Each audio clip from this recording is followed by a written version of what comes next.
பத்தி எதுவுமே தெரியாது. அவர் ரொம்ப லக்ஸுரியா இருந்து வளர்ந்தவர் ஆக்சுவலா. ஸோ அவருக்கு அவங்களுடைய கஷ்டத்தோ அவர் நாட்டு நட்டதோ எதுவுமே கிடையாது. அங்க இறங்கி களத்துல இறங்கி எதுவுமே அவர் இது வரைக்கும் பண்ணது கிடையாது. ஆனா முதல்வரா சொல்லலாம்.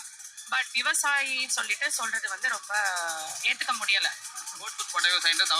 தவறானது கண்டிப்பா 100% அதுல எந்த வித மாற்று கருத்தும் கிடையாது. தமிழ்நாடு முழுக்க பேருந்து இலவசம் சொன்னாருங்க. நீங்க இலவச பேருந்துல பயணிக்கிறீங்களா தமிழ்நாடு முழுக்க? கண்டிப்பா நான் பயணிக்கல இது வரைக்கும். அவர் வீடு வாங்கி தர முடியுமா? எல்லாத்துக்கும் வீடு வாங்கி தர முடியாது. படிச்சல போட்டாரு 2500 கொடுக்கும் சொன்னாரு, கொடுக்கல. அப்புறம் மகளிருக்கு எங்க போனாலும் ஃப்ரீனாரு, அது கொடுக்கல. அதுக்கு என்ன அர்த்தம்?